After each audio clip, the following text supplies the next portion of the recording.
আজকের থেকে বেশি দিন না, আজকের থেকে ঠিক 2 বছর আগের এই দিনটার কথা একটু স্মরণ করেন, একটু চোখ বন্ধ করে স্মরণ করেন এই দিনটার কথা।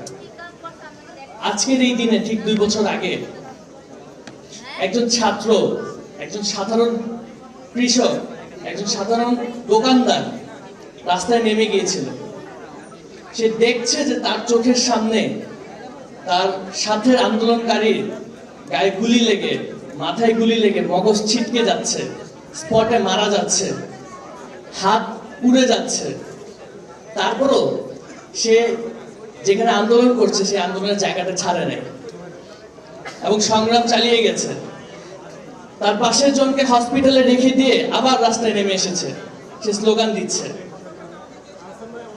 এই সাহসটা ছোট ছোট বাচ্চাদের, সেই দিন মজুরের, সেই রিক্সাওয়ালার এই সাহসটা কোথা থেকে এসেছিল? আমরা কি সেটা উপলব্ধি করতে পারি? পরিবর্তন খুব ছোট একটি শব্দ, কিন্তু এর মূল্য অনেক বেশি। তা আমরা হারে হারে টের পেয়েছি, আমাদের জেনারেশন হারে হারে টের পেয়েছে জুলাই আগস্ট গণঅভ্যুত্থানে।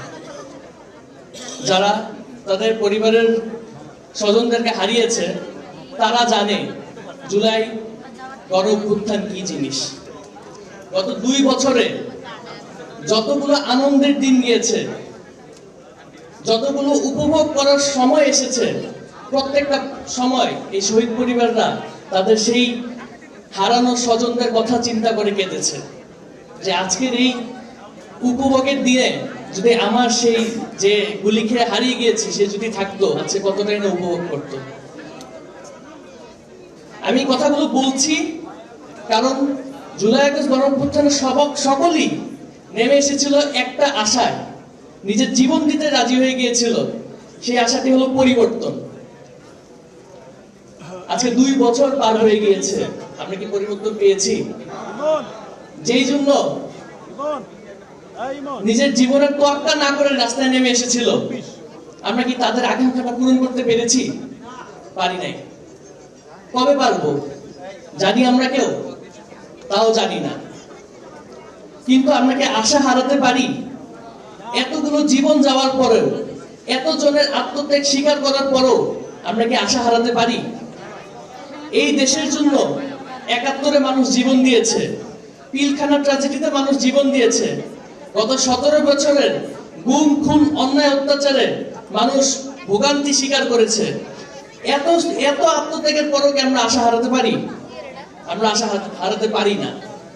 তাই আমি বলতে চাই যে আমরা যেই আশা নিয়ে এখনো আসি, সেই আশাতেই আমরা বুক বাঁধতে চাই এবং আমরা চাই যে যে পরিবর্তনের জন্য জীবন দিয়েছে সেই পরিবর্তন খুব দ্রুতই আমাদের চোখের সামনে আসবে। শুধু আশ্বাস না, শুধু মুখের বুলি না, শুধু কথায় না, কাজে আমাদেরকে দেখাতে হবে যে সেই পরিবর্তন এসেছে এবং সেই পরিবর্তন দেখার পরেই আমাদের যে জুলাই আগস্ট গণঅভ্যুত্থান অথবা আমরা যে জুলাই আগস্ট বিপ্লব, সেই বিপ্লব আমরা সমাপ্ত করব। এর আগ পর্যন্ত আমাদের বিপ্লব চলমান থাকবে। সকলকে ধন্যবাদ জানাচ্ছি, জেআরএ কে ধন্যবাদ জানাচ্ছি আজকের এখানে সকলকে এভাবে একত্রিত করার জন্য এবং এত সুন্দর একটি দিন উপহার দেওয়ার জন্য।